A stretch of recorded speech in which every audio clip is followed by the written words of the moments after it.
It's a goal. Who got the assist? Who got the assist?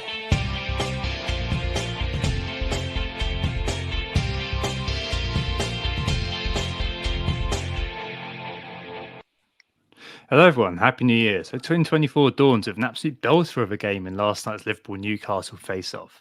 A rollercoaster which encapsulated the whole gamut of what FPL offers, from the lowest low, or the highest high if you didn't captain him, of Salah's missed penalty, a striker in Darwin, prolific in missing chances, and finally redemption for the Egyptian king, as class showed. That assist for Gakpo, Sam especially, I'm still thinking about it.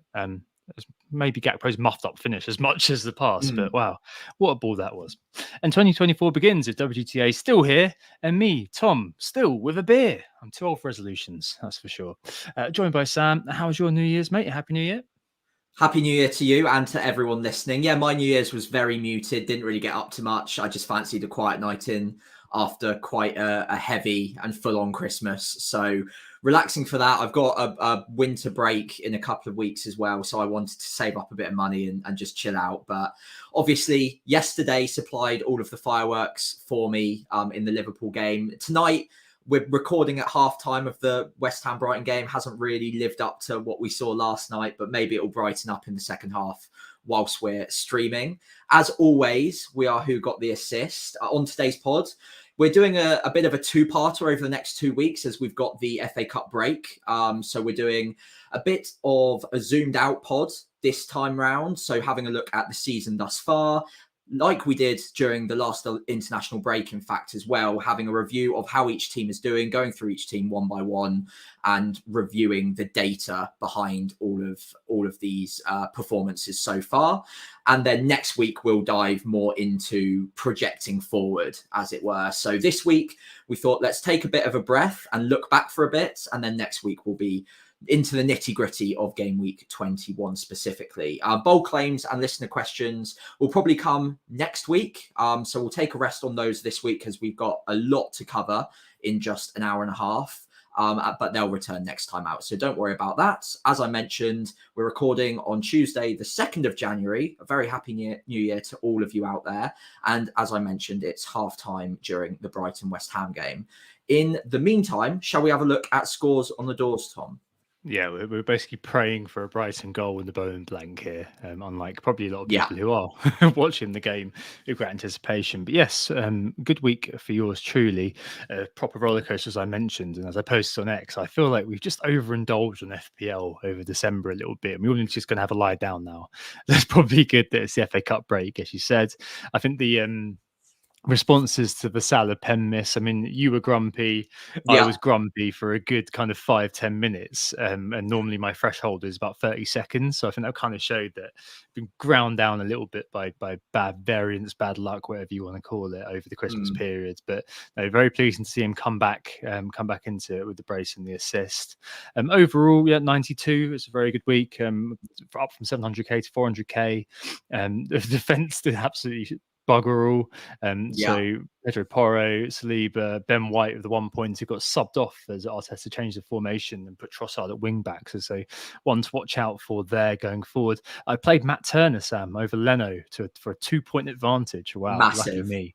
Well, I don't know. I was watching the game and I basically the United game. And my feeling was before the game week, and it proved in the game, the only way they were going to score was if there was an error. And Turner, bless him, just looks so nervous the whole time. I don't know whether that's just his natural sort of disposition or trying too hard.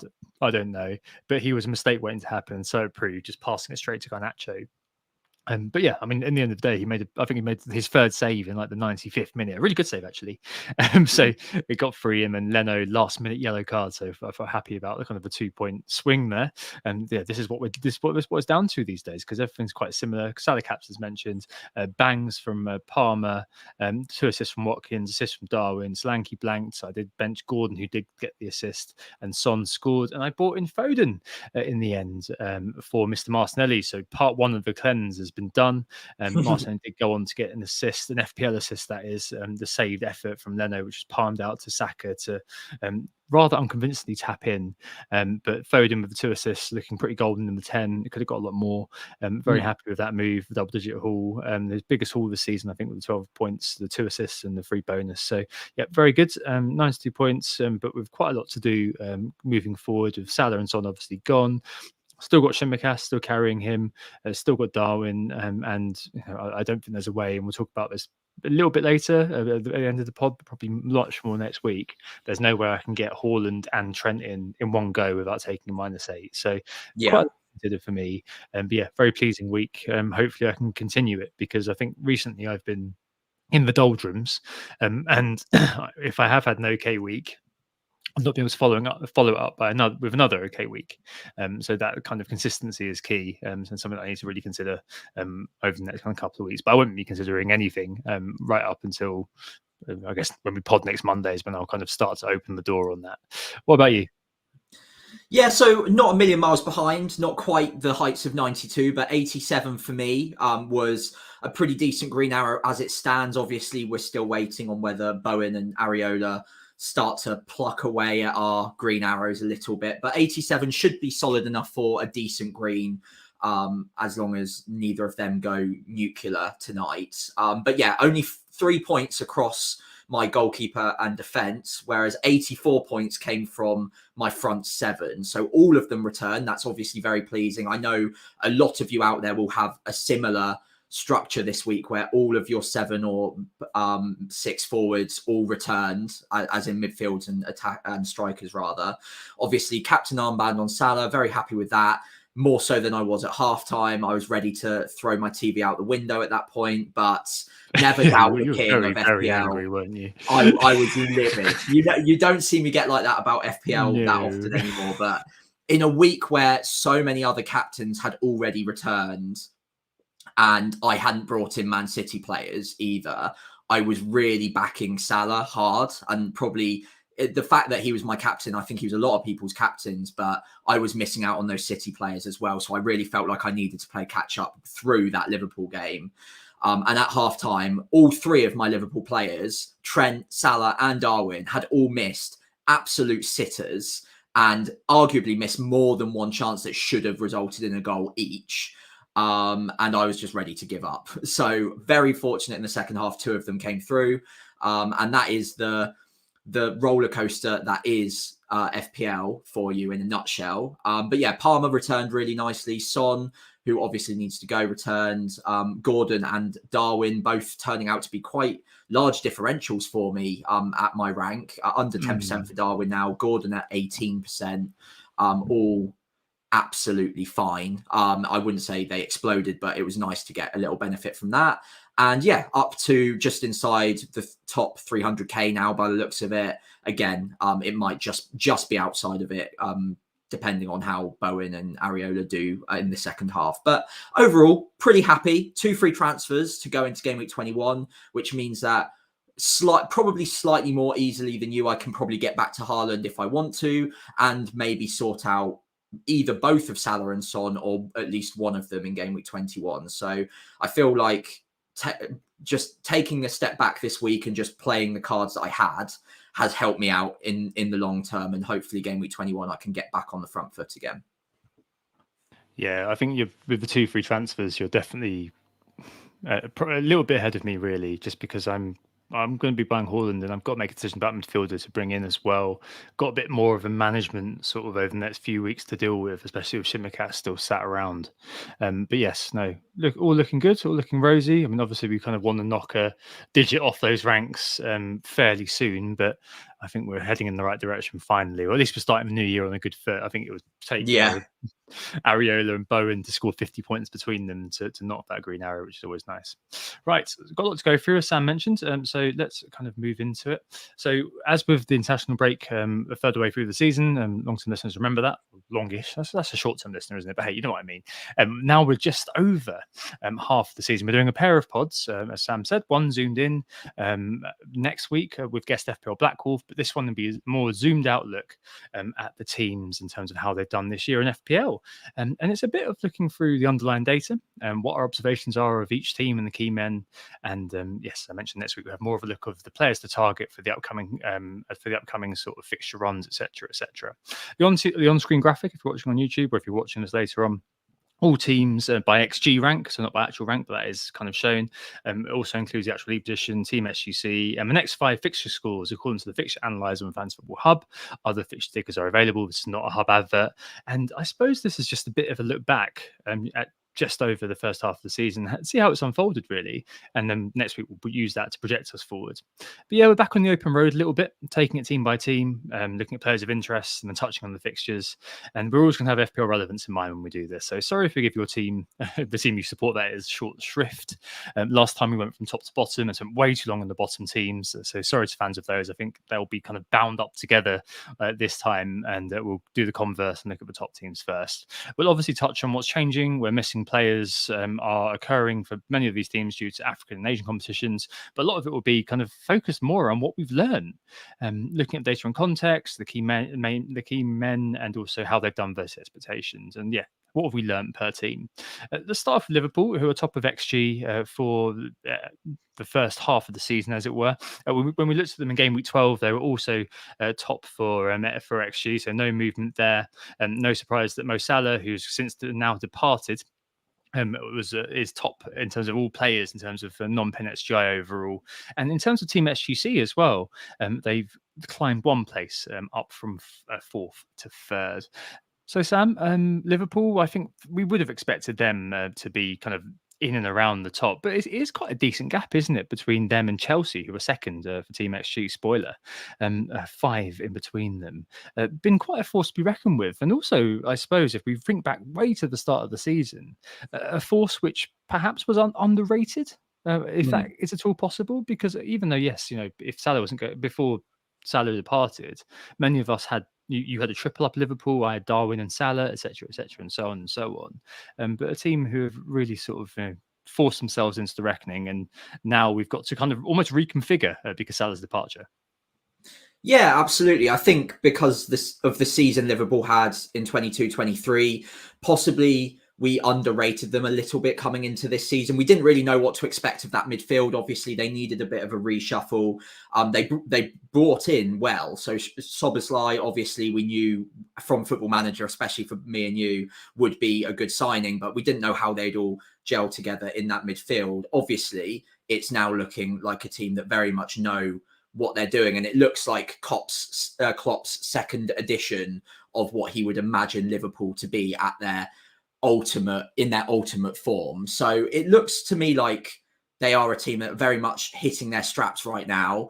Obviously, they probably would have been top of the XG anyway, regardless of last night, but 7.21, I think it was, XG against Newcastle undoubtedly helps that and probably ensures that this number is maybe a little bit inflated with that game in mind, but they all count and we have to add all of these in. So yeah, they're deservedly at the top. I think the next question is, one, maybe are we slightly underrating their defense? Because I think we historically back them as being quite leaky and Alisson gets them out of trouble a lot. Well, the data suggests that they're not even actually conceding that many chances, that they're actually being quite tight at the back this season, 3rd overall in the XGC ranks. So a player like Trent, obviously you don't have him yet. You mentioned whether or not to bring him in this week or possibly the week after.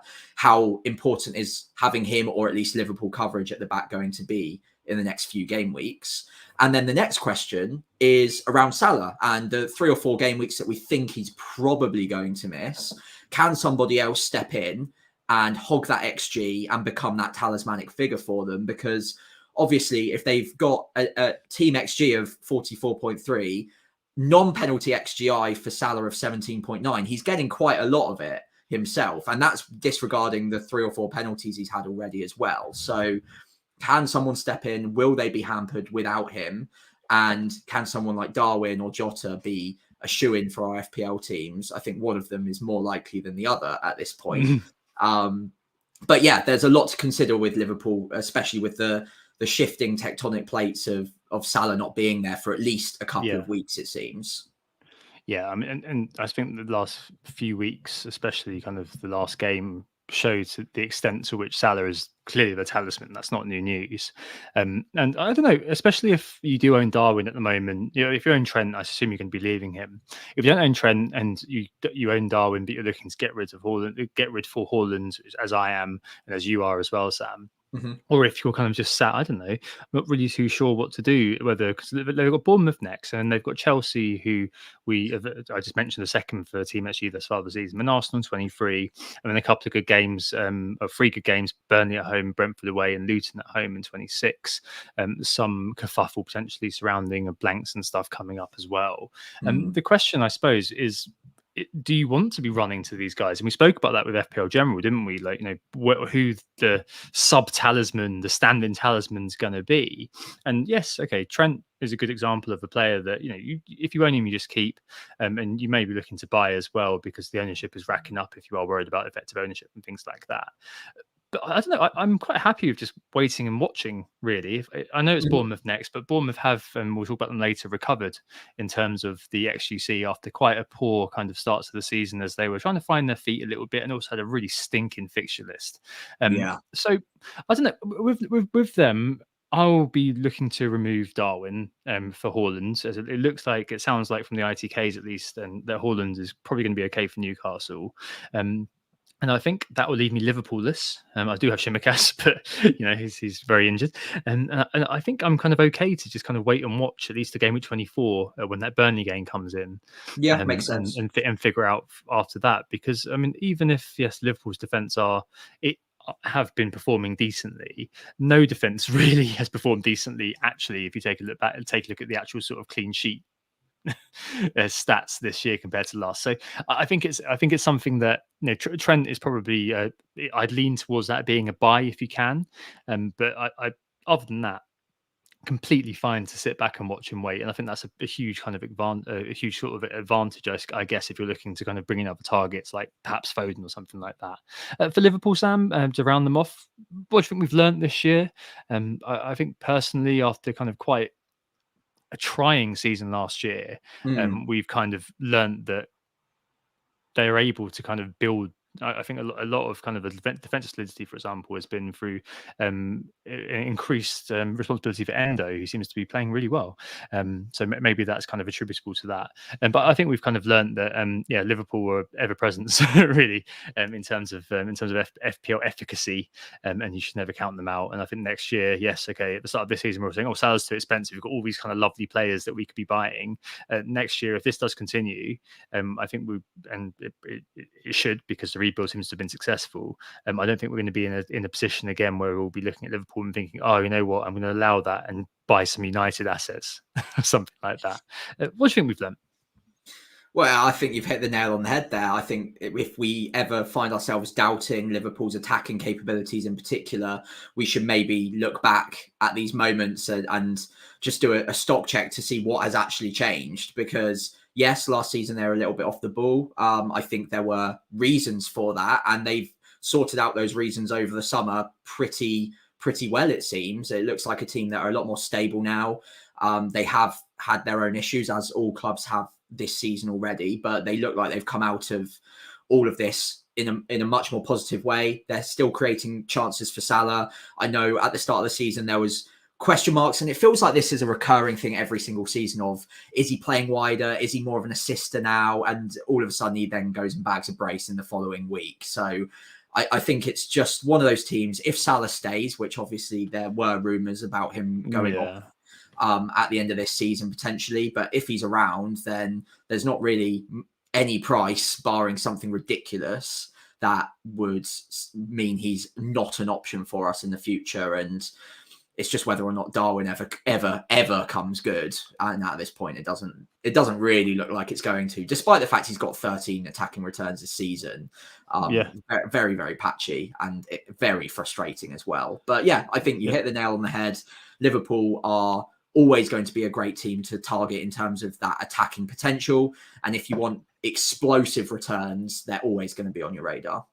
Yeah, except Darwin. Maybe once the blue moon. He's fifth for non-pen XG, Sam. Fifth, just behind Nicholas Jackson, who's Chelsea's continued. He was Great fourth. segue.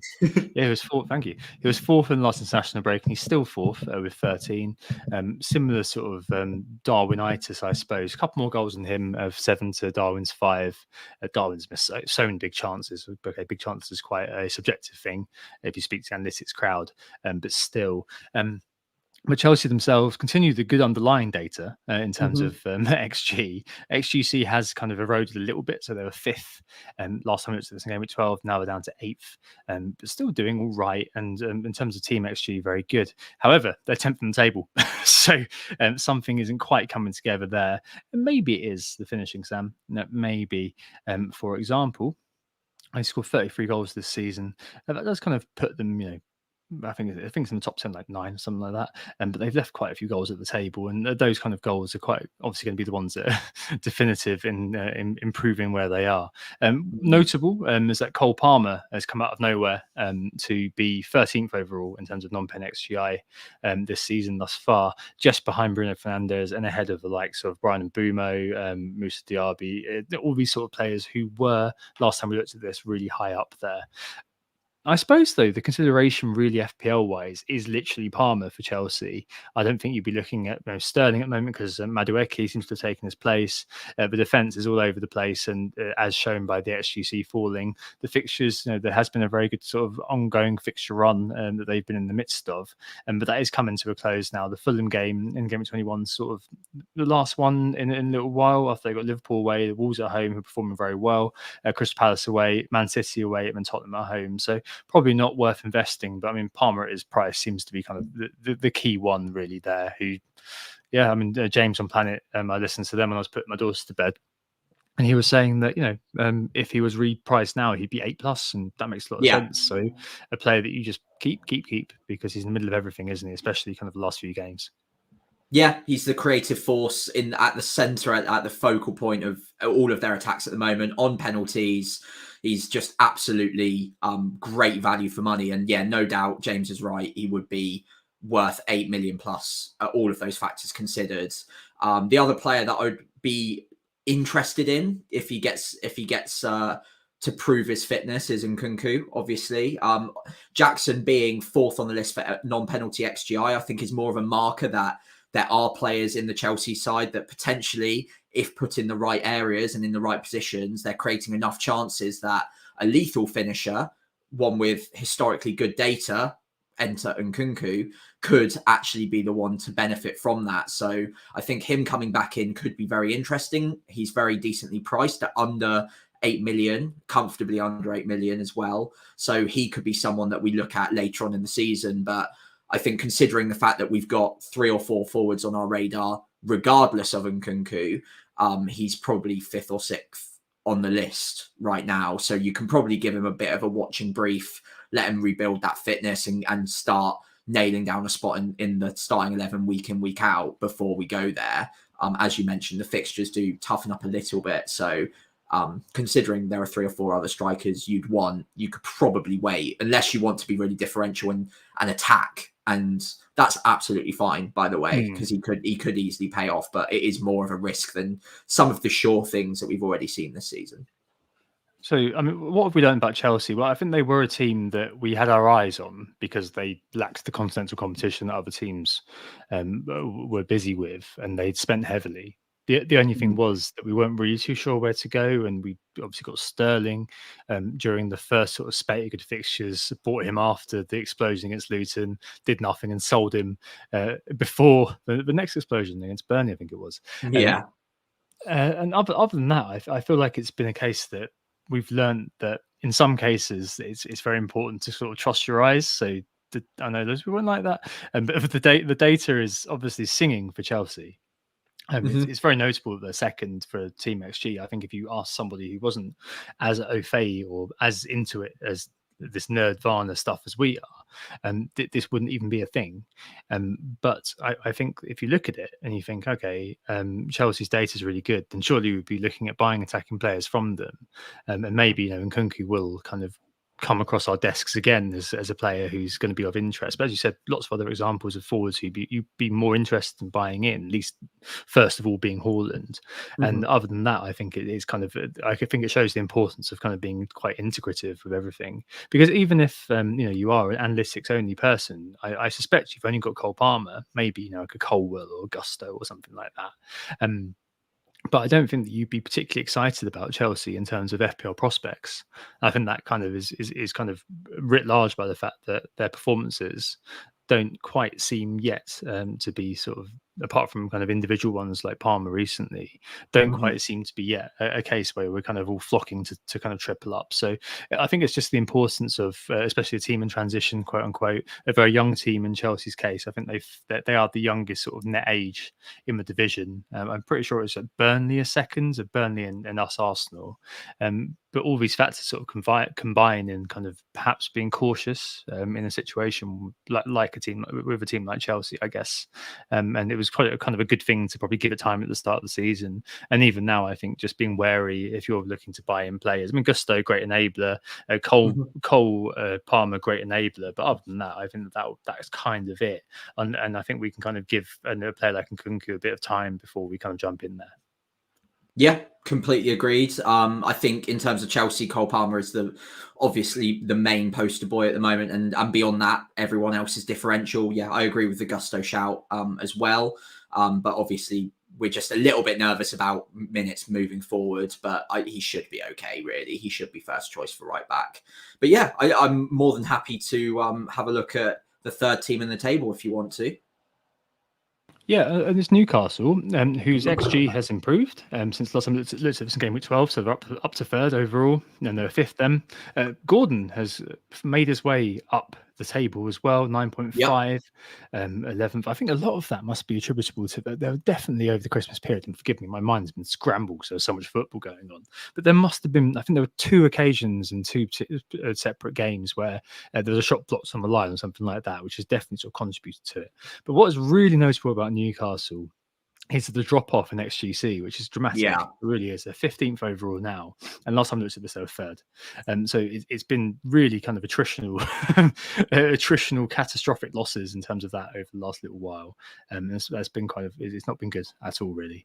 I think this happens with teams, especially when they're kind of battling with fighting wars on multiple fronts, whereas last year they were in a slog for just one thing, which was trying to get into the Champions League. Obviously got to the Carling Cup final as well, etc.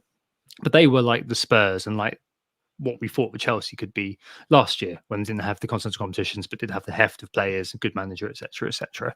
And I don't know, I think that I didn't, after selling Trippier finally a little while ago, I didn't. I know you kind of brought the sales back, but I just know, apart from kind of 1 or 2 occasions, I didn't really get properly punished for not having one of their defenders, and I kind of felt a while ago that they just didn't look like a team that I wanted to invest in defensively. Obviously, you've got a goalkeeper who's stopping everything that our FPL assets throw at him, but other than that, I don't know. It's been a very kind of testing, trying period, and they're a team especially who I think we'll talk about this with Black Wolf next week, are really going to be needing that little break.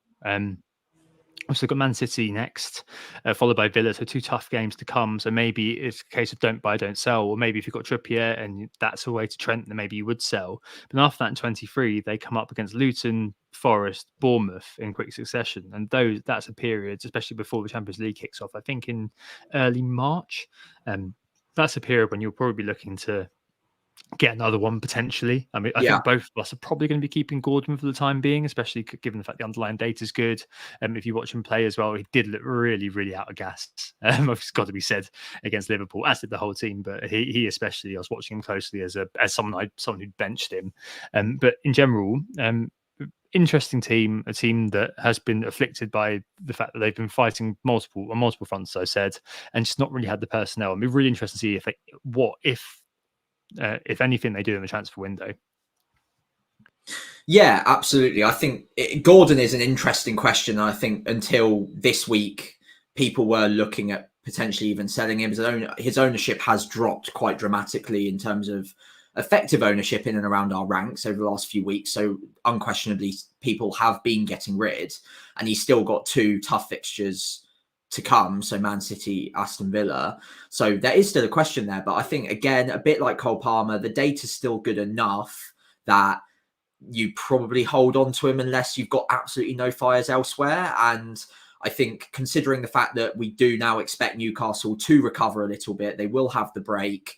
They've got much fewer games on the horizon because they're out of Europe altogether, as you say. So hopefully we'll start to see a Newcastle that resembles the one that we saw last season, a bit more defensively stable, a lot more aggressive with the press, very disciplined and determined to run down their opponents at any given moment and really get in their faces. And Gordon is a massive part of why that works. When he's fit and firing, he's pressing them high. He's the one putting in very high figures in terms of the running distance and the amount of sprints, that kind of thing. So him being fully fit again, I think will really help them, as will the rest of the team, obviously. But having few or zero Newcastle assets for at least the next couple of weeks, I wouldn't bat an eyelid over. I think that's absolutely fine. As you said, the XGC has fallen off a cliff recently. There are good reasons why. We've kind of noted them already, but it's important to have a look at what that could mean moving forwards. And to be honest, I think that number will start to rebalance out, and we'll start to see the Newcastle of old a little bit more in the second half of the season, given the factors we've discussed. So yeah, by the time, is it game week 23? I think their fixtures turn, you mentioned. I wouldn't be too worried about having Gordon specifically, but also then maybe a Botman or something as a cheap defensive enabler might not be a bad idea. Not fully convinced on Trippier at the moment. I think he personally has, obviously there's a lot going on there that we won't discuss. But I think he's someone that maybe I would avoid, but given his price, I think most of his attacking returns were jammed into that 3 or 4 game week period.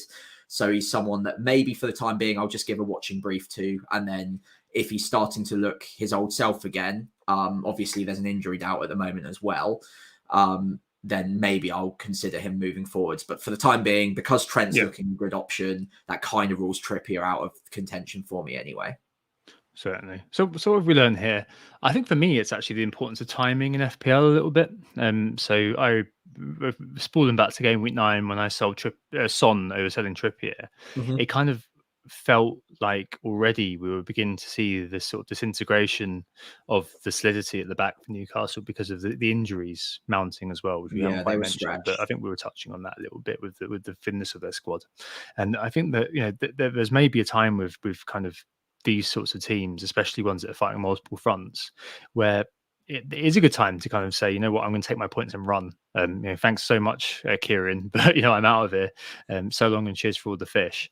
And I think that's kind of something that maybe I should have considered a bit more. Yes, there's kind of obviously ultra loyalty where some things are considered, but when you're looking at the kind of the underlying data, which did come from, they were performing very strongly last time we looked at this in terms of the XGC. But if you integrate that again with what you're seeing in terms of the highlights or watching the games, and also seeing what happens with the personnel and kind of seeing with the performances as well, things like, as you said, the pressure's dropping off and things like that in terms of the press. These factors should all probably combine in kind of making you feel a bit more comforted, I suppose, in jumping off players a little bit earlier. And maybe it's kind of a case with Newcastle, especially, that it was good. It would have been better. It would have been quite good to, and it's impossible to do. But I guess it reaffirms the importance sometimes of timing. A player like Gordon, great price. I, as you said, I've got no problem if someone kind of spots an opportunity to go with, I don't know, Pascal Gross or something like that, or a Buonanotte at Brighton. We'll talk about them in a minute. With really good fixtures coming up, and then getting back to him later because he's so cheap. It's you might as well. But equally, kind of just nice kind of 12-man as well. Importance of timing, I think, is what Newcastle have kind of shown, and also kind of in future, just kind of bearing that in mind with a team that is newly in continental competitions, and also has sort of a thin squad relatively, especially if there are key injuries. Yeah, absolutely. Very well summarised. Shall we have a look at Man City then, who are, I think, the next team down on the XG rank? Obviously, Haaland is unquestionably top. of their XGI overall, but it is second overall to Salah at 14.8. So any keynotes that you want to take us off with on Man City? Well, I think that the story is that they've had a really good Christmas period through not doing anything.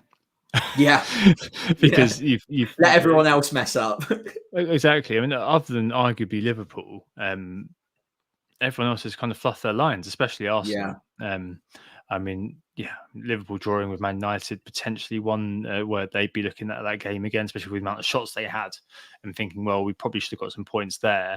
Arsenal game 1-1's good for both teams. That's Liverpool, that is. But Arsenal not being able to capitalise and everything like that has meant the City come out of this kind of looking like smelling of roses, really, and not losing any key players to AFCON, too. And okay, it was Sheffield United, but they were really purring, and in the last game as well against Everton, especially in the second half, it just felt like something had clicked. And we've spoken about this a little bit, Sam, in terms of my hopium about Phil Foden, and I kind of seen him for a couple of games, and I thought, I'd seen enough, especially the second half versus Everton, and it made me kind of wonder whether playing Foden in the 10 is kind of this year's John Stones being moved into the inverted sort of thing, where there's like kind of the key sort of little tweak he makes, which means City are going to gun it at home. But I think the consensus, wherever you look, is that City are going to now put together like a very, very nice run of kind of 10, 12 kind of wins, and that'll be that, really. So an outsourced Newcastle next, but obviously that's in the first half as well. Of the split game week, so that they wouldn't have had the kind of the break they would have got if it was the second half.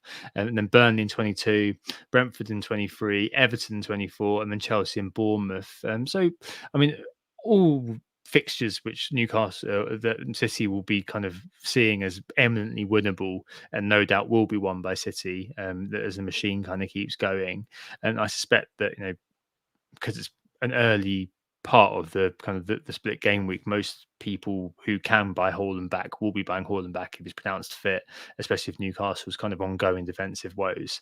So a team, I think, that potentially you've still always got kind of the pep roulette sort of fear that kind of goes around a little bit, and we are with Haaland back trying to fit in kind of Alvarez, Doku, if he's back as well, fit, Grealish, Bernardo Silva, Foden, etc., into kind of that attack. But a team I suspect are going to kind of come to prominence after being maybe quite a convenient team to forget, given the price of certainly Haaland over the Christmas period with his injury. Maybe we're going to see a return to the Haaland captaincy supremacy. What do you think about Man City?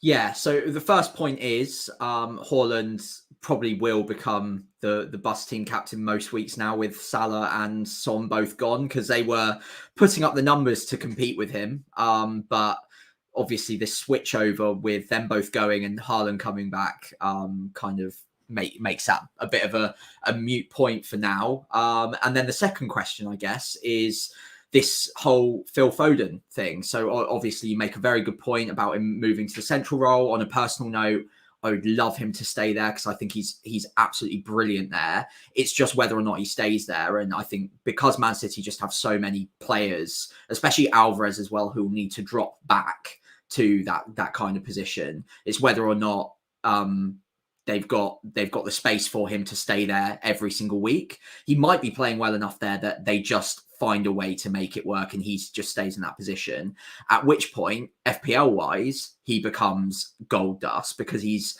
involved in absolutely everything they do when he plays there. And Man City as well, like you mentioned, look phenomenal.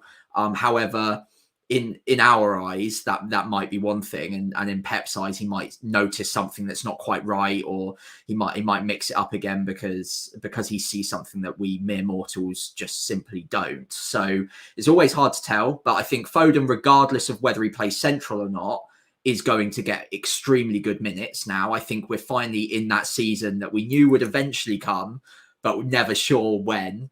That he's actually going to become one of their key men, 90 minutes most weeks, and he's almost one of the first names on the team sheet now. So barring the odd rest, and I do mean rest rather than rotation, or I think he survived the Christmas party season this year, so that's good. He's got that out of his Icelandic system. chicks back to his hotel room. Yep. Exactly. Yeah. All pure speculation, of course. We're WDTA. I have no idea about that. But all of that aside, hopefully we've finally got a player now that is consistently getting 90 minutes in one of the best attacks in the league, and his data is improving week on week whilst he's in that central role. So he's definitely very appealing to me, especially with 2 midfield slots opening up in our teams. He could be one that it becomes increasingly popular over the next few weeks. Certainly. And defensive wise, obviously a bit of a minefield. You're not really seeing the consistency really with the defense, similar to Arsenal, who we'll touch on imminently, actually. Just not seeing that consistency. You are seeing Kyle Walker start every single game.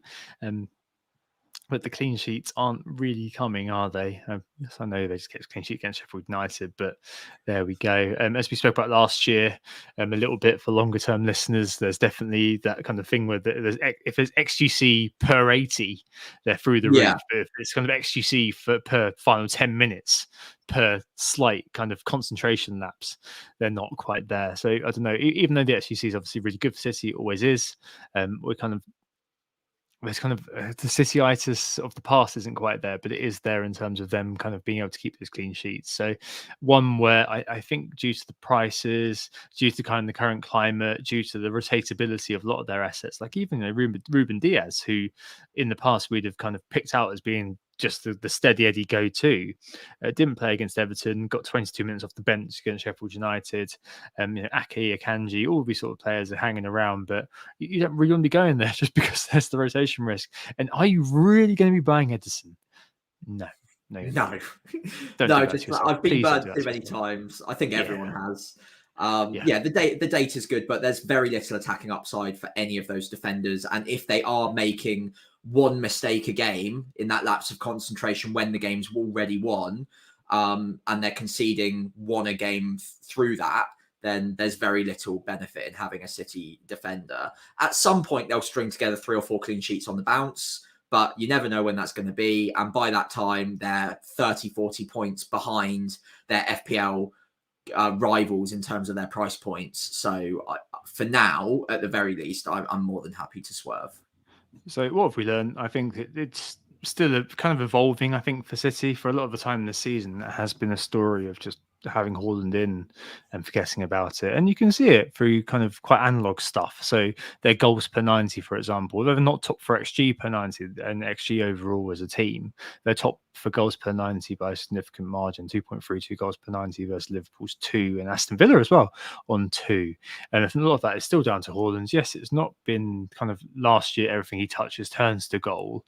And there have been a few sort of notable frustrating blanks, especially I'm thinking of the Bournemouth game where subbed at half time, still kind of high in the memory. There's a game versus Wolves as well, where he blanked too.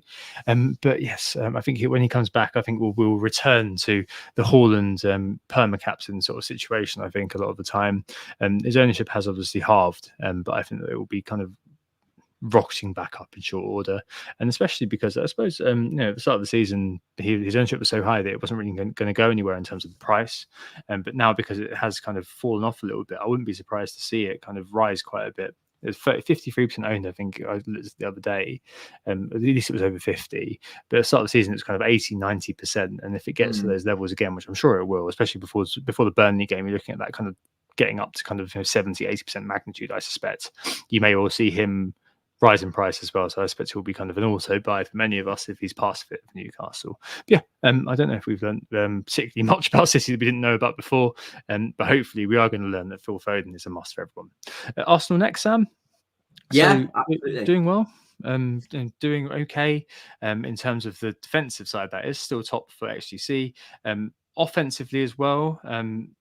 even though there have been a few kind of questions, fifth team XG, up from seventh last time we looked at it. So still stodgy, still controlling the games. It's not disgracia, but it's not fantastic. And Saka is actually up as well in terms of non-pen XGI overall, up in eighth at 10.7. But it has been a very testing period for us as Arsenal fans and FPL owners of Arsenal players as well. And I think that it kind of goes between, is Mikel consciously following a route of making sure that we've got money, we've got cash in the bank, fuel in the tank for the second half of the season, or is it basically the fact that we've got a broadly similar group of players, but they aren't quite doing what they did last year? So does it boil down to the fact that Kai Havertz isn't Granit Xhaka, and Ramsdale has somehow just not quite been replicated by Wright? I don't really understand what's really going on there. I've read a lot of stuff, and I've been watching a lot of our games, and I still don't really know what's going on, whether it's tactical direction or missing something or other. But yes, frustrating, that's for sure. But still with decent-ish fixtures to come. Crystal Palace next, Nottingham Forest away, Liverpool at home, West Ham away, Burnley away, and then Newcastle at home over the next 6. So nothing that's kind of too concerning. Liverpool at home is obviously a big game, but a game that I probably wouldn't be too worried about there being goals in. I mean, for me, Sam, the questions, I suppose, are: I've got double Arsenal defence. I'm going to have to keep them, I think, at this point, because I've got other fish to fry. Do I buy Saka? I don't know. Yeah, I don't know about Saka in particular. Obviously, the data's good, and I think a lot of people will maybe avoid him now because of the lack of returns over the last few game weeks. Even this week, the return he did get was arguably quite fortunate. Obviously, he got himself into the right place for the rebound, but it was itself quite a fortunate return. But the data, even outside of that, has actually still looked really good, if not increasingly better and better week in, week out. He's getting more shots. I think he's doubled his frequency of shots per match since the first 8 game weeks. So he is starting to tick over a little bit nicer. The games that I have seen, he's been cutting inside quite a lot more as well. So there are signs, there are little green shoots, but I think generally speaking, having watched Arsenal as a non-fan, whenever I am doing, it does seem like that it's quite formulaic in the way that they build up their attacks at the moment. And maybe there's more of a conservative formulaic approach. Maybe it's a little bit more pedestrian. They're taking just an extra touch, an extra step. The velocity of the passing has just come down a couple of notches. And it's not making them a bad team by any means. They're still obviously doing very well in terms of, well, specifically the XGC, but the XG rank is still not terrible by any means. But maybe there is something to be said for the fact that they are conserving a little bit of energy for a second half of the season push. But maybe also they're lacking just a little bit of imagination in their attacking build-up play. They're afraid to do something that isn't already on their tactics boards, and they're not being imaginative enough with these different moves. And I think they've got a lot of very talented players who are more than capable of doing that. It's just whether or not they're being let off the leash, and whether they're just like reading from a tactics book every single week, and we have to build up in this exact way. Yeah. I wouldn't mind seeing them just almost being let loose and just without tactics for a week, just go out and do whatever you want and see if it pays off. But Saka's data is still good. He should be on the majority of penalties. I think he's first option on them. I hate to bang the same drum every single week on him, but I still quite like him as an option. The data is one of the best in terms of the midfielders in the league at the moment. And with Salah and Son both out for a few weeks, he's probably the next rung down from them that I just say, if you've got the money, you might as well just cover that off. I wouldn't say he's a must buy. He's certainly not essential, and you might be able to find better value elsewhere. But I think it's a safer bet to presume that he's going to keep ticking over quite well and maybe even get the odd double-digit return, because we know the quality of the player and we know the underlying quality of the team when they really get in their groove. And I think I'd prefer to bet on the idea of them getting back to that than to bet on them continuing to be pedestrian, continuing to be too cautious, because we've seen what they are capable of. And I think now is an opportunity because a lot of managers who don't have him already are getting rid of Salah, are getting rid of Son, you can get to him easily without having to worry that much. So, yeah, I mean, I definitely wouldn't say he's a must buy, but he's certainly a player that I wouldn't be shunning just because he's not quite hit the heights in the last few game weeks in terms of outcome that the XG and XGI would suggest he should have been doing. Yeah, I think you're right about the system. It's very much kind of like you're just hoping the system scores, or if not, Saka does something. Yeah. At the moment, Martinelli obviously not the race at all, as I found to my very, very, very strong chagrin. And it's definitely been a trying period. But yes, I think hopefully the Fulham game will be a bit of a watershed moment, and there will be some adjustments made as we head into the second half of the season. Yeah, defensively, as you said, been solid, but falling prey to City-itis a bit as well. Yeah. Whether it's been kind of individual errors or one or two moments where things haven't really quite gone our way. Heads haven't exactly gone, but the Bobby Reed goal was a really good example where no one will take indecisive action, and a lot of it's just been plain unlucky as well, to be honest. Yeah. So yeah, overall, what have we learned? Well, we've learned that Arsenal definitely kind of continued where we left off, really, from last year. A lot of it was just due to calendar and that we looked like we were going to win it, but that's just Man City had so many games in the bag, effectively, and to give a true reflection of it. But have continued. The team's been built well. It's just that at the moment, offensively, it's not really quite bringing home the bacon. But I share your optimism, Sam. I think that we definitely will kind of adjust going forward, and hopefully we will see teams begin to be put to the sword a little bit more. And yeah, I agree with you as well on Saka not being a kind of a must, but a player that you might, if you're like me and don't own, most people do, that you might as well just cover off, because the fixtures are good enough, and the impetus I think will be there too, especially after kind of a little bit of a break. Got the FA Cup, but a bit of a break before the Premier League resumes with that game against Palace on the 20th of Jan. Cool, fantastic. So shall we move on to, I think it's 6th in the list now, so we might have to start hurrying up a little bit before we go into like a 3-hour pod, but Villa next up, it's 6th in the list for XG. Obviously Watkins topping their ranks at 13.2 non-penalty XGI, 3rd overall. What's your first assessment on Villa so far? Obviously very impressive start to the season. Yeah, definitely. So down actually in terms of the XG rank from 4th to 6th. We were raving about them a little bit, and it's been quite a difficult period. I definitely felt in the Burnley game they looked a bit tired. I think that we're tired as FPL managers, so God knows what it must be like for the players. But XGC, they've improved, so up from 7th to 5th, doing okay there. And yeah, overall, just a really good outfit, a really interesting outfit. A team who are benefiting, I think, from other teams not really being at the races this year, especially looking at Chelsea, and also having a very good manager. And next few fixtures are okay. So Everton away, and Newcastle at home, and Sheffield United away in 23, 24, 25, 26, United, Fulham, and Nottingham Forest. So again, decent fixtures to come. Really, for those guys.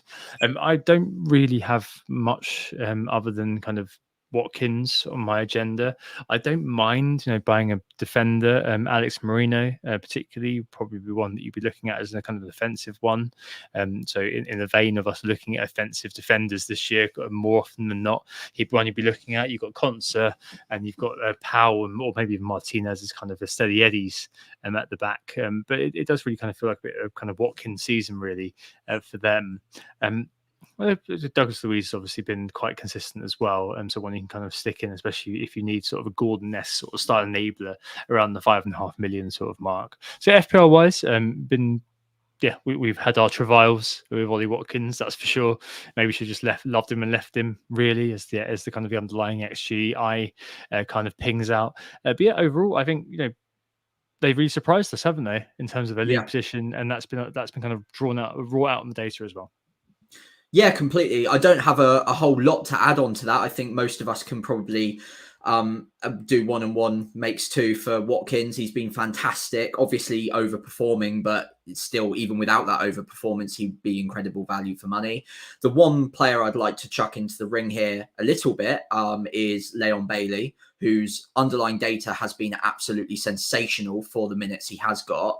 11 attacking returns FPL-wise already this season, and he's ticking along at a an XGI. I don't think it's non-pen, but he doesn't take pens.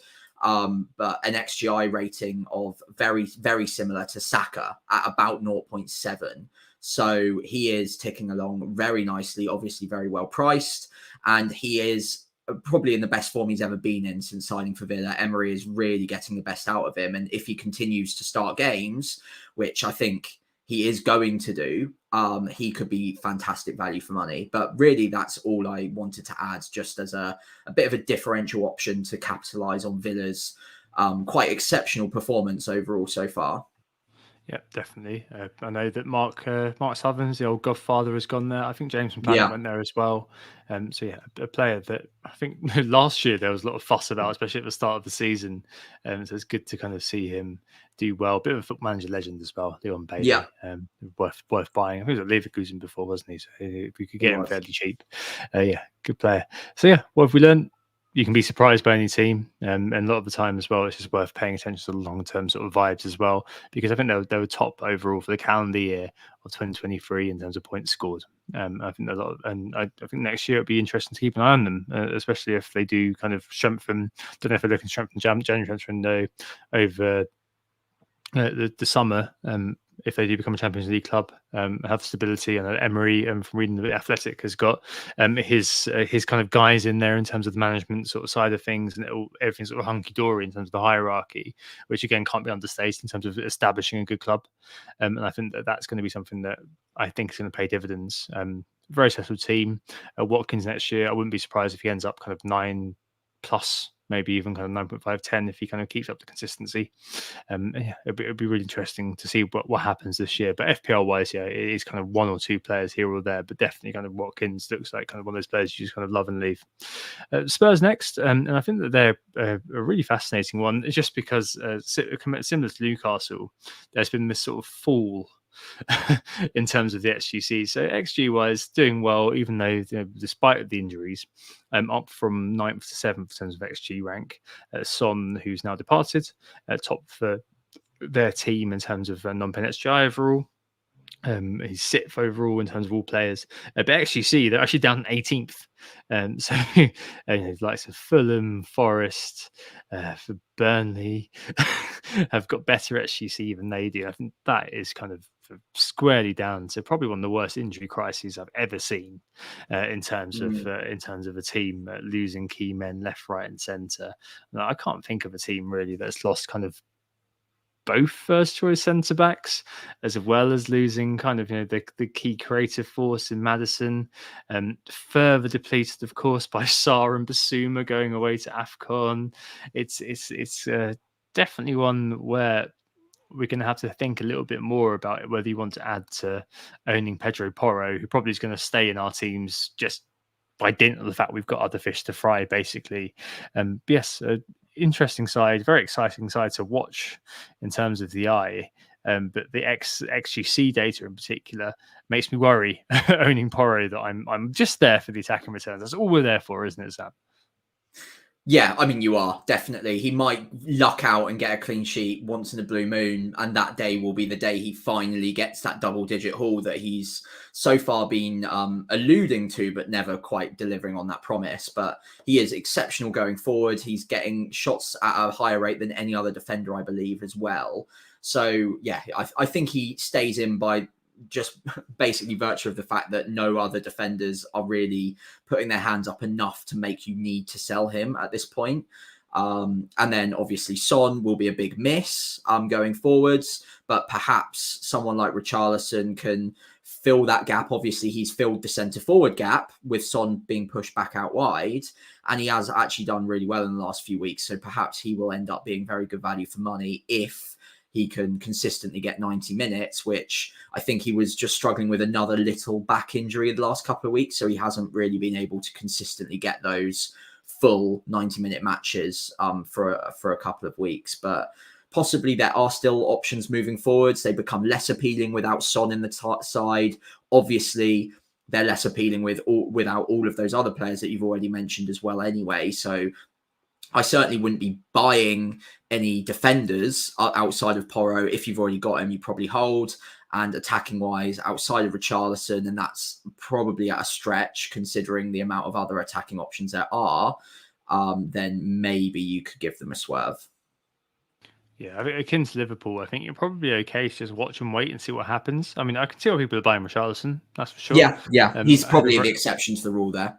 Yeah, had a very decent period of 5 goals in 5 games, I think it is. So good. Brendan Johnson, if you're looking for an enabler again, you fancy Spurs' fixtures coming up, United away next, Brentford, Everton, Brighton, Wolves.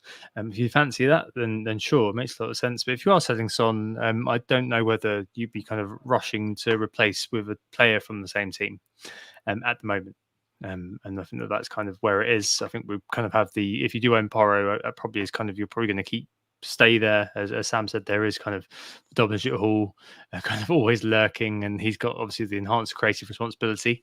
But then again, are we really going to be kind of adding to that? I don't think so at the moment. So what have we learned over the first half of the season? Well, I think the moment Son did kind of move to that central role, I think we all went there. I think at the start of this year, we were all a bit sort of down on Son just because of what happened last year, and he got the massive price cut to boot, commensurate with Rashford's the year before. And he emerged as being kind of a bit of a must-own. Idiots like me sold him, and are still paying the price for that now. I did buy him back quite quickly, which is quite good. But there we go. For them, it's definitely kind of, again, shows the value of picking up players from teams, especially if they're attack-minded in terms of the management style, that don't have the extra continental kind of competitions to worry about. And I think that's going to be something that we're going to be applying across whatever happens next year as well. So if a team like Newcastle or whatever don't get into the Champions League, or Chelsea indeed, almost definitely won't, United definitely won't, that would be, again, a team that we're really interested in buying players from, especially if there is a change in manager, especially at United, and with all those sort of interesting attacking talents that are there.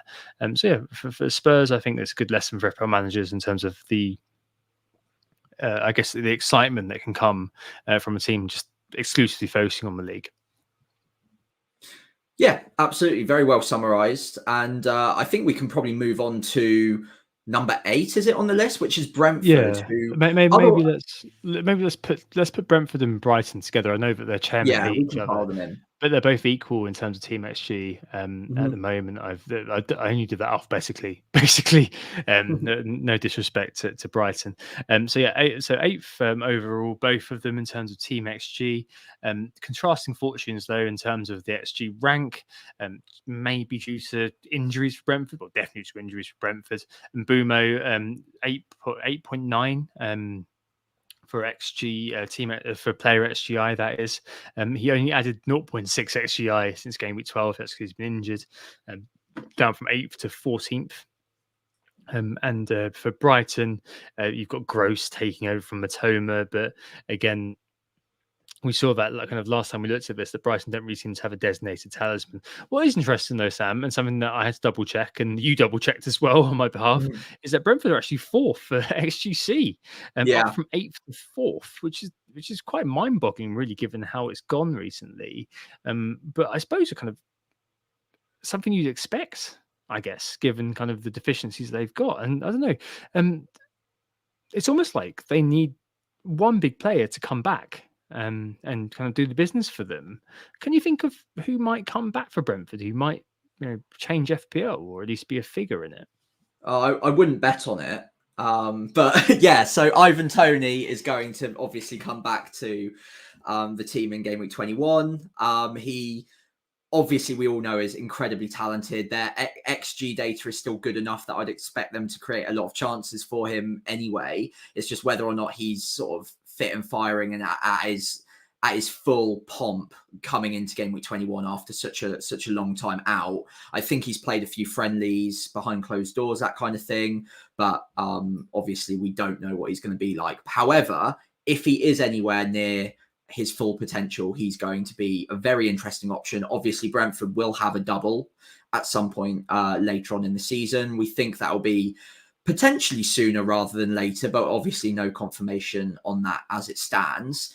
If they do get a double, Tony is definitely going to be interesting. And Mbeumo also semi-interesting when that is announced, if he is back by that point. But it is crucial to note that with Tony in the side, and Mbeumo becomes much less of a talisman for them. So you kind of replace the non-penalty XGI that Mbeumo's had so far this season with Tony a little bit, and probably add an extra 25% or so because of the quality of the striker. So yeah, I think Brentford defensively, I think maybe you could look at a fourth defender in your FPL teams, maybe a rotation defender like Pinnock or something.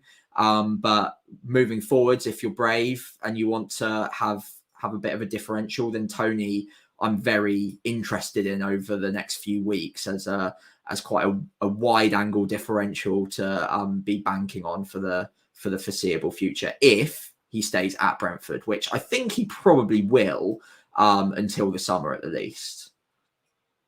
Well, what the book? No, that's not. We've already done one of those. Yeah, interesting.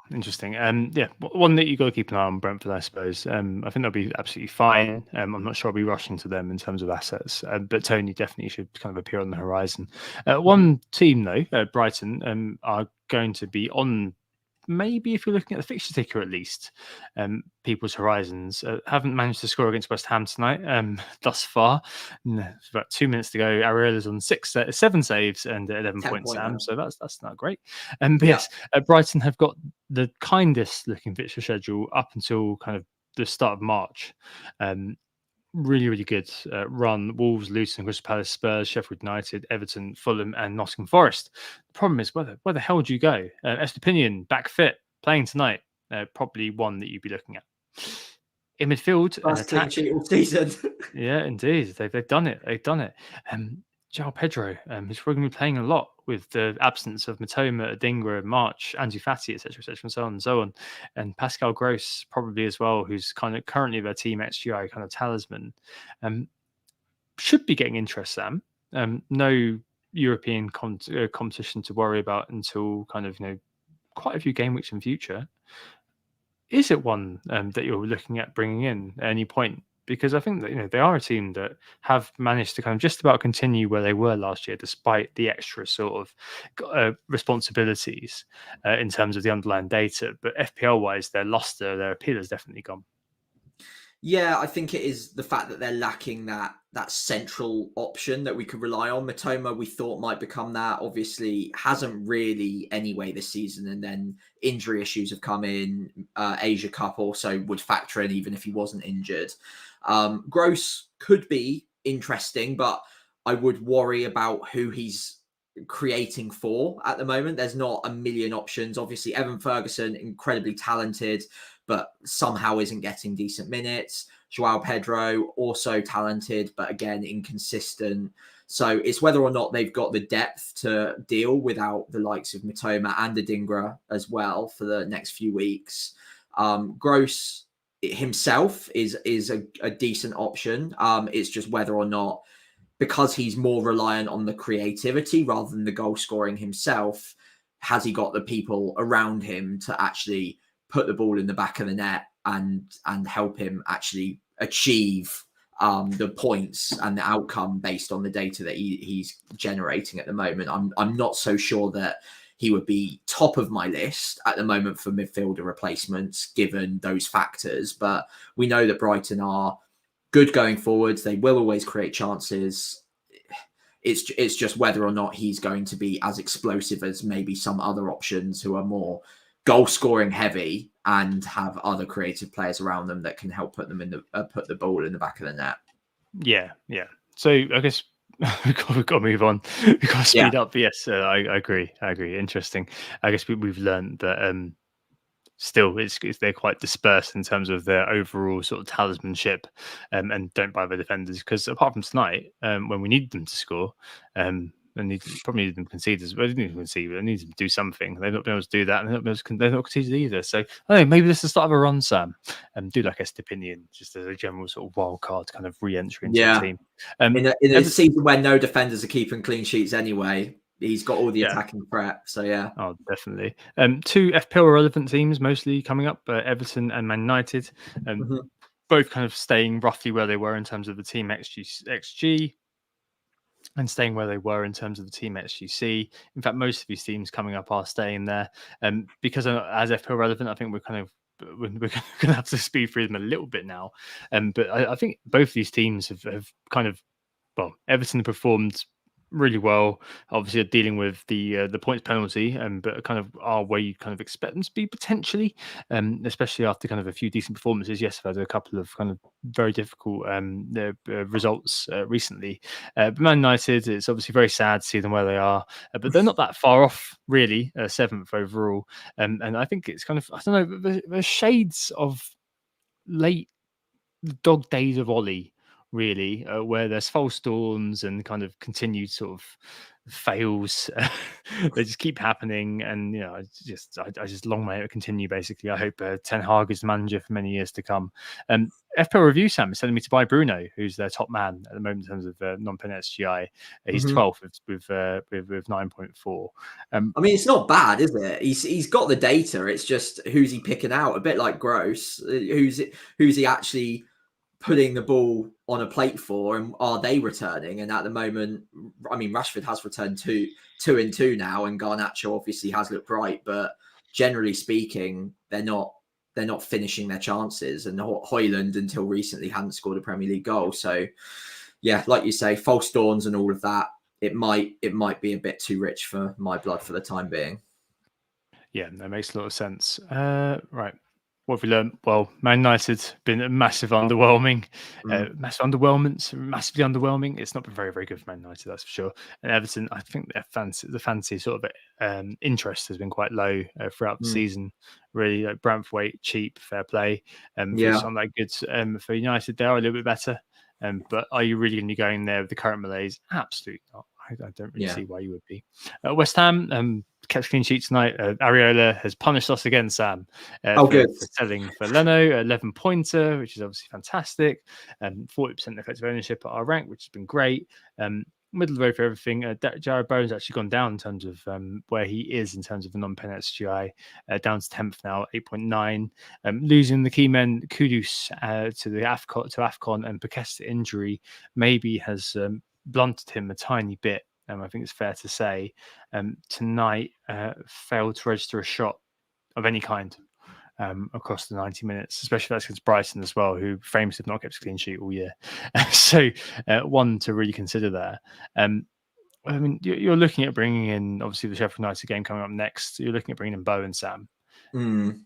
Considering, yeah. Okay. I mean, where are you with West Ham? A team, I think, that are kind of where we think they'd be. In these terms of the XG rank, I think their sixth overall in the league is pretty decent.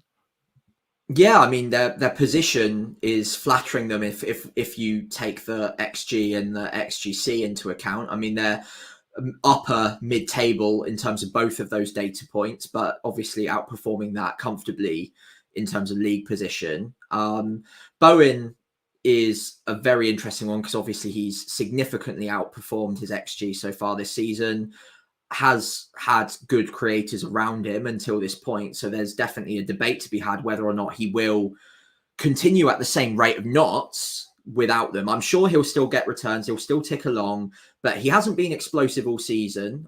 So he's not really registered many double-digit hauls at all. I think he's got one where he registered 2 returns in one game earlier on in the season, and that's the only one so far this year, to my knowledge anyway. So he's a bit of a drip feeder of points, and I'm sure he will get the odd return still over this stretch. It's just whether or not you back him to be consistent enough over this run when maybe there are other more explosive assets that might blank one week but then get 2 or 3 returns in a match. And if you can pick that player right, then they'll probably outscore Bowen over this short period of time rather than over the season. So Yeah, I don't think he's a lock-in for a transfer in this week. It is obviously good news for us right now because we don't own him that he blanked today, but maybe that throws the cat amongst the pigeons a little bit in terms of whether or not he's a good buy for game week 21. But I don't really want to let one game week put me off too much if the data's there, and I don't want to get too short term on my thinking. Obviously, we're quite a data led pod, so I don't want to just chuck that out of the window with one poor performance. But it is something to consider. It is a short stretch of fixtures, and if you think there's a player out there that's going to be more explosive in and around his price point, then there's definitely a narrative building that would suggest that maybe he's not going to be quite as threatening as he has been recently without those other key men around him for the foreseeable future. But yeah, I think that's probably where the fantasy interest for West Ham right now lives and dies.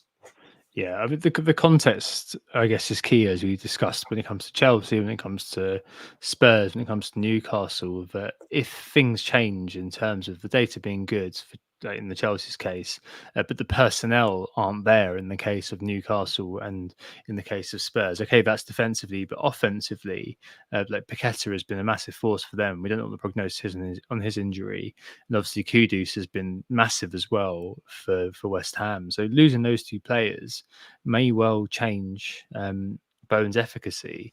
Obviously, that's kind of potentially something that that's kind of it's a pick your own adventure, really. Two good fixtures to come against Sheffield United and Bournemouth. But I don't know. It's definitely one that I think, as you say, Sam, if you're in the position where you're looking to replace Son, Salah, you've got Saka, you've got Palmer, you've got all the sort of players that are the likeliest lads. I wouldn't be put off buying Bowen straight away. Just keep it simple with an individual like that, especially with the two fixtures to come. And at the back as well, Areola has done it again, Sam. Punished us yes again. 39 points versus Arsenal, Man United and Brighton. I mean, you can't make it up, can you? I mean, we can't really hindsight that too hard. No, I don't think we can. We were discussing it a little bit earlier on in regards to when we made the goalkeeper transfer. And yeah, there's obviously a bit of hindsight bias going on there. But at the time, he was legitimately injured. He was genuinely out for a few games. And Turner, who was our backup keeper, had just lost his place. Little were we to know that he was actually going to regain his place the following week anyway. So we would have always had a starting keeper. But these things happen in FPL. There was no way of forecasting that at the time, really, unless you have some sort of psychic powers. And West Ham, as you can see on the sheet here, at that point, had the 17th worst XGC. They have improved that drastically since then to up to 13th now, and that will probably keep improving. So, yeah, obviously it's very annoying that he has come on leaps and bounds since he's been back, but I don't think it was necessarily something that we could have predicted, and we shouldn't. I don't think anyway we should beat ourselves up too much about it. Maybe just readdress the goalkeeper situation at a later date. Oh yeah. Also, shout out to Ben in the live chat, who's an old friend of mine, who's up to 101k with the Areola points. So well done, mate. Hiss. Yes, no, don't hate you at all. I think it's absolutely fine. Fair play to people who have kept that. And I think that's kind of. I guess the learning for me is just that we maybe should have just in that sort of situation just taken the 0 for a bit, because I think we both did that when we had one free transfer, and we should have just gone for the 2 and done it that way. What were we thinking? Oh, so you're right. Yeah, we can't hindsight it too hard, because I think if pre this you'd have been sat there and gone, right, they've got Arsenal, Man United and Brighton next. Am I worried that Areola is going to pull the cat out of the bag, the rabbit out of the hat, and really kind of get near 40 points from those 3 games? I think anyone who would have predicted that is crazy. But equally, if you kept him just because you had better things to do, it's a really nice having that sort of massive haul from a player that you just kind of left because you had better things to do. So fair play, and maybe that should have been us as well, Sam. Next up, Bournemouth. Bournemouth doing okay, especially in terms of the SGC. Come out of the doldrums, really. They were 18th last time we looked at this international break for SGC, and now up to 11th. Solanke up to 7th in terms of key man non-pen XGI. I don't know, equal 12th at the moment for team rank in terms of XG rank. That's actually an improvement. I've got the colours wrong there. But hey, there we go. Overall, looking very good, looking very exciting. I've got to say, if there's a Bournemouth game on, a bit like Brighton last year, if there's a Bournemouth game on, I'll really want to watch that. Like I was definitely. Yeah, I know it's Arsenal, but I had Saliba and White this week, no attackers, and I kind of found myself just thinking, oh, I really wish the Spurs Bournemouth game was on. Like, I preferred that, and I kind of seeked them out a little bit to watch. So I'm really looking forward to the Bournemouth Liverpool game, albeit that's kind of 2 weeks, 3 weeks time. But I thought that'd be a really exciting game. They're a really exciting team to watch, aren't they? I mean, I obviously got Slanky a bit too late, but still churning out kind of the data. Bournemouth themselves as well, improving in terms of many of the measures that we've spoken about. A bit of a Watkins light. I know that's been that's not original from me. It's been coined several places. But I know a player that I'm quite happy to own, and it's kind of a bit like my Saka in the past for you, Sam. Now that every week you're kind of thinking, "Oh God, I just need to get through this slanky game, and hopefully be able to get on with my game week." But any kind of return, I guess, from him is going to be quite difficult for you to overcome, I suppose. And given how they've been, I suppose to cut straight to the chase, what we've learned is that sometimes, especially when teams have got a really bad early fixture run like Bournemouth had, they can have a lot more potential than they're showing. And after all, when the fixtures ameliorate, they too can ameliorate as an FPL asset or as an FPL kind of proposition. Yeah, I mean, as you mentioned, I'm petrified of Solanke whenever he steps on the pitch at the moment. Is his EO and the fact that he is incredibly threatening. Bournemouth's data XG wise is fairly mid-table, but the XG that they are creating is all for Solanke. He is a definition of a talismanic striker. He's on penalties. He's looking like he's in the form of his life. I think even against Liverpool, I'd back him to return genuinely at this point. I was very surprised he didn't against Spurs. Obviously, I think he had 9 shots on goal and about 1 XG he generated as well during that match. So he's unlucky not to get something. So yeah, I think even kind of independent of fixtures, he's a good buy because he's so well priced, because he's talismanic for a team that are all about creating him chances. I think that even up against some of the hardest oppositions, I'd still back him to do all right. Defensively, I think 11th isn't bad for a team like them. They will have good value in defence. So if you want a 4th defender there, if they run into a good patch of fixtures, then absolutely fine. I know fairly soon they go up against, is it Man City followed by Aston Villa in a few game weeks' time? Yep. So yeah, it's a very kind of changeable fixture list for Bournemouth, that's for sure. Yeah, so you probably don't want to ride out a Bournemouth defender through that patch, but then maybe Solanke is an easy enough hold. And I think you probably do want Watkins and Haaland maybe a touch more than him. But if you're playing a 3-4-3, he's an easy third choice for a striker.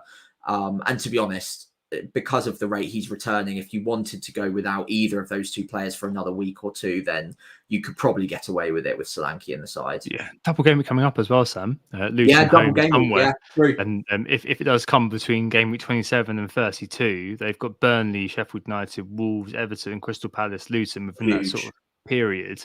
So I don't know, feasibly, Solanke could be your triple captain this year.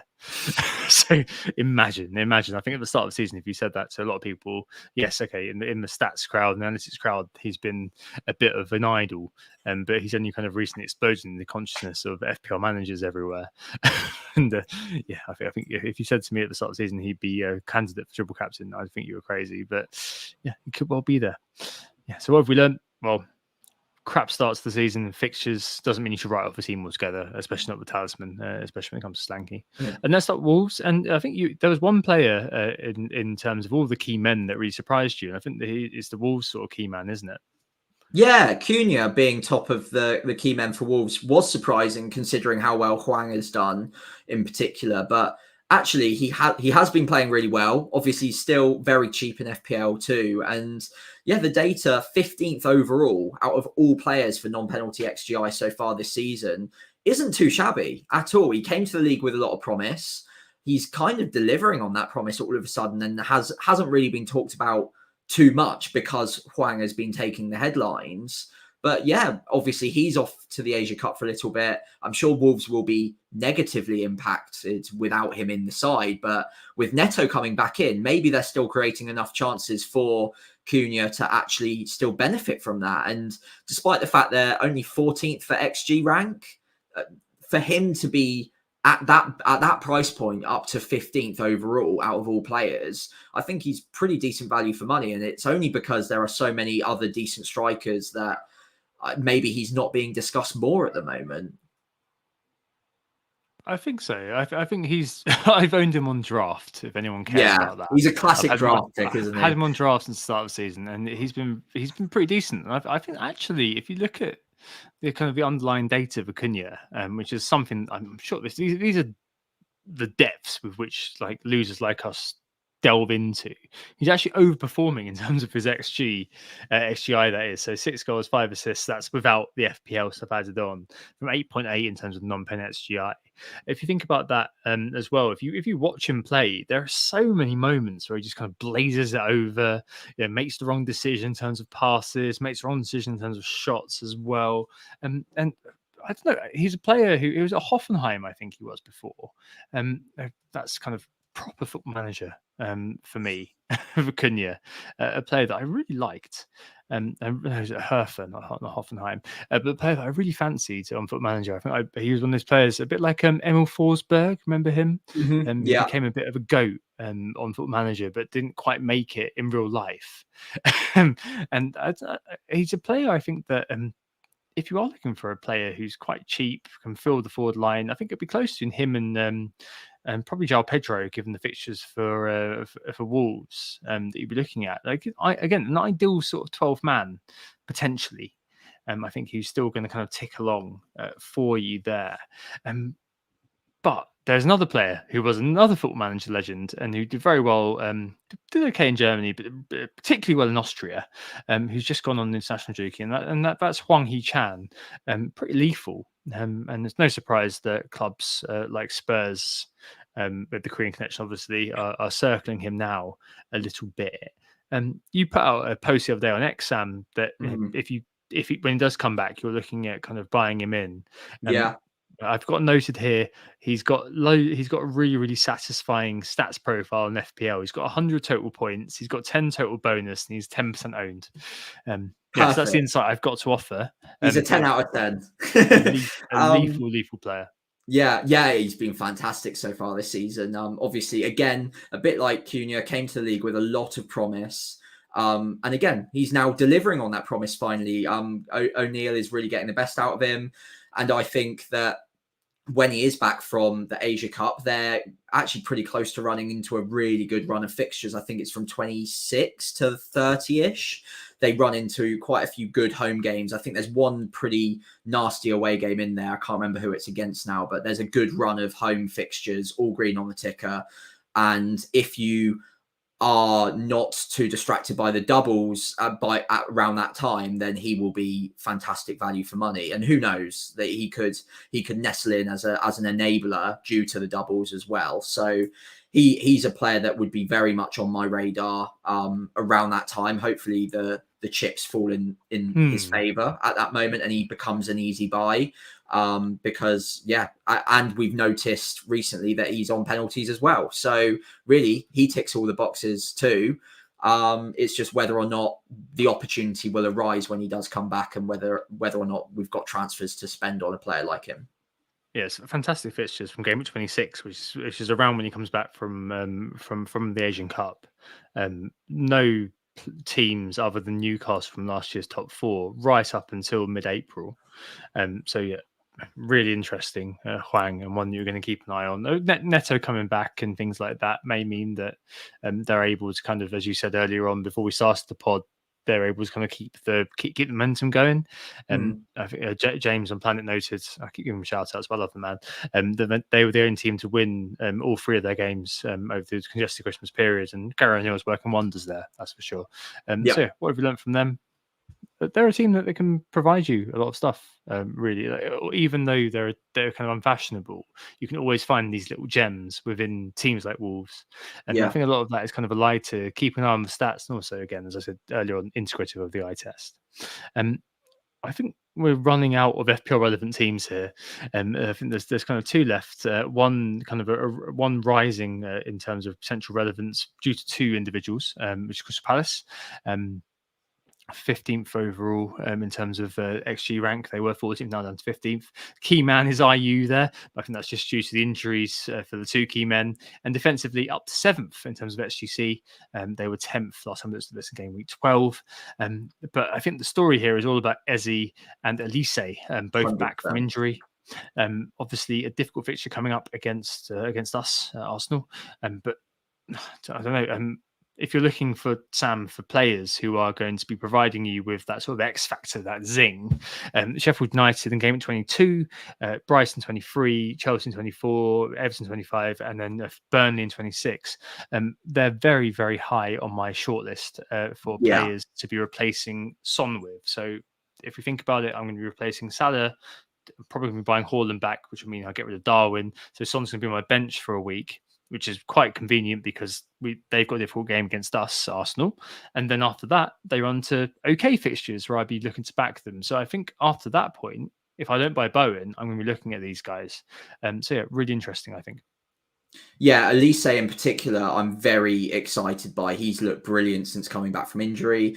Didn't start the season because of that long layoff, but he's come back and just flown out the traps. 5 goals, 1 assist already. It won't be long before he overtakes IU for the underlying data as well, because he's going at a rate of about 0.7 XGI at the moment. So this is a guy that is really holding Crystal Palace on his shoulders at the moment. Eze obviously is coming into that too, but he's been a little bit injured recently and not been quite full fitness. So when they're both together and both fully fit, then I think they'll be much better for it. But Elise in particular is grabbing the headlines, rightly so, and he's a player that I'd be very interested in bringing in as a differential. I think he's still under 2% owned, which is incredible considering how he's been performing recently. So considering the budget and the price point he's at as well, the underlying data is again very similar to the likes of Saka. So yeah, a player I'm very interested in at the moment. Yeah, makes a lot of sense. I think defensively, you're probably not going to be too interested there. We want the attacking defenders. But yeah, Elise and Eze are both going to be players that we've been. I think Eze's on penalties, isn't he? I think that might be what would swing you, but just so nicely priced, especially if you're kind of strategically looking to ensure you've got a little bit of money in the bank to make sure you can buy Salah and or Son back, depending on when they return from their respective competitions. What have we learned about Palace? And not very much, really. I think that we at the start of the season would have kind of picked out the fact that they're defensively quite solid. Joe Anderson has done what many defenders do in fantasy football, scored a couple of early goals and something you kind of become a bit of a bandwagon. Happens every year. Avoid if you're kind of exactly just avoid if you're an experienced manager. But at least in Eze, they're players who will have their moment, and I think that moment is going to come. Because they're both back from injury, both playing. And players who are definitely on radar, and we'll speak about them a lot more with Black Wolf next week. Fulham, I think, are the last FPL relevant team, in fairness, and they're only FPL relevant, Sam, because we made a terrible mistake and bought Leno. Defensively, they're not looking great, are they? No, awful. We're cursed when it comes to goalkeepers this season. As soon as we buy him in, I think he was the top scoring keeper when we bought him, or at least one of the top 2, and he's just had a whole calamity of errors ever since. So yeah, that's not gone well at all. Fulham had a bit of a moment in the spotlight recently, banging 10 in two games without reply, and ever since then they've just fallen off, really, with the exception of when they got to play you guys. So it's hard to predict what they're going to be like week to week. I think that's really the key lesson from Fulham is one week they'll turn up and they will be extremely competitive and blow a team away, and the next week it will be like that team never existed in the first place. So it's hard to know which Fulham's going to turn up, and due to that, they're quite a hard team to back FPL wise because you don't feel like any of them are going to be reliable enough. Jimenez, again, if there weren't so many good striking options, he's great value for money and he's looking like he's got his verve back. But generally speaking, I think interest wise, that's where it kind of runs out at the moment. There are midfielders that are doing okay, but there are at least 5 or 6 midfielders ahead of them in the pecking order. So I don't really think we need to waste a ton of time talking about them right now. Yeah, I think the main hope is that Leno does kind of come through. I mean, you've got Chelsea next, Everton, Burnley, Bournemouth, Aston Villa, Man United over the next few.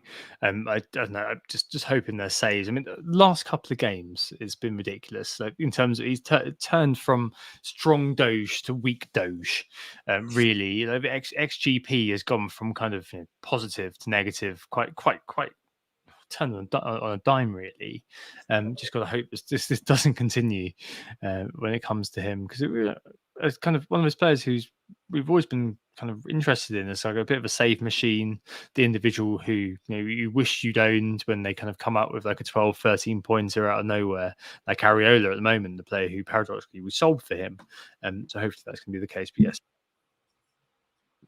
not too much FPL relevance. And that kind of is the same for the bottom 4. I know we've been going for quite a while, so I'm just going to lump them all together. I'm really sorry for fans of Forest, Luton, Burnley, and Sheffield United. But similar to Fulham, they are teams for whom the main interest is going to be enablers, effectively, in FPL. Not moved around too much, really. So Forest from 16th, 17th in terms of XG rank. They've overtaken Luton from 18th to 17th. Obviously, Forest had a few really decent results, especially beating United. And Luton, obviously, as well, decent result beating Sheffield United. Burnley 19th and Sheffield United 20th. Forest as well, decent defensively, up from 15th to 10th in the XGC. And Luton in 19th, Burnley in 16th, and Sheffield United in 20th. Of all these teams, probably Cameron Archer is the main one of any interest to anybody. There are a few individuals who are celebrating the Crispin hat trick, for example. I've got no idea how that happened. Alfie Doughty, who sounds like kind of the English version of he who should not be named of Wolves fame. At Luton, a player who's been kind of creating quite a lot, but I suspect the interest in these players in these teams is fairly muted in terms of FPL management in the mainstream. And the only thing to mention, if you are looking for an enabler, is that Sheffield United's next few games are pretty good according to the Hub fixture analyzer. But there's nothing really here, is there, Sam? We're only looking at FPL managers, and I think what you learn about these teams is similar to every season, that there are some teams that you can kind of just conveniently forget and be blissfully ignorant of for the majority of the season, other than having the odd enabler every now and again. So 2 weeks ago, you had Cameron Archer, who got a nice assist for you, kind of coming close to Solanke, and that's kind of a big win when that sort of thing happens. But other than that, just be blissfully unaware of these teams, and they're not going to hurt you particularly, are they? Unless you have a Lundstram or something like that. Yeah, exactly. There were no exceptional bargains this season, as it turns out. Obviously, Archer starting is a bit of a positive, a little bonus, but he's not really been returning that much. Nottingham Forest, I'd say maybe one little rung ahead of the other 3 promoted sides. Alanga and Morgan Gibbs-White are both talented footballers, and they will probably tick along decently, but again, probably no real fancy interest in them at this point. Luton, not a ton there really, to be honest, and Burnley, unfortunately, also not really outside of Charlie Taylor, and again, he's probably just sat last on your bench most weeks too. So yeah, more than happy to wrap them all together with a neat little bow and kind of forget about them for the time being. If double game weeks crop up, if anything like that happens, then maybe. But generally, yeah, most of them would be just sat on our bench for the foreseeable. Whew. Well, that was quite the whistle stop tour, wasn't it? Really, We did it. we did it. I think we've done it in kind of just over an hour and a half if you factor in the waiting time. A little bit longer this week. So thanks very much for chilling through this. Hopefully, it's been good to kind of look back over the course of the last few weeks, the last kind of half of the season. I think the what have we learned thing, we tried to keep it up throughout the pod. I'm not sure it's quite managed to remain, but hopefully that was vaguely useful and at least very vaguely entertaining. I think that was a really interesting chat. I kind of wish I wasn't kind of looking at the time and saying, "Come on, Sam, let's move on." Because I think there were a few teams there we could have kept going on for and made this into a 3-hour pod, which do exist out there. I know there's appetite for it, but personally, I can't bother to edit that. Right, a very quick look at transfers and captains. Do you think, Sam? Yeah, go on. Why not? We've got 10 minutes if we need it. Hang on. Right, let's go with you first. This is your bus team. It is very much bus team at the moment. I imagine. Mess, isn't it? Where's your head? Where's your head at the moment? So I'm currently in a 4-3-3 because Salah, Son, and Tsimikas are all out, right? And I think that at the moment, and we'll discuss this next week in much more detail, because I'm more than happy to go and have a lie down, forget about FPL for a week.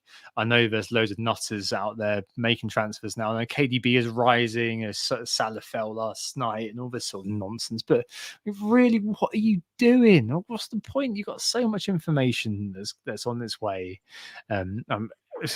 Copyright every content creator, but I'm just leaving it be at the moment. So Salah, Son, and Tsimikas from my bench. I've got 4-3-3, playing Taylor and all this sort of jazz.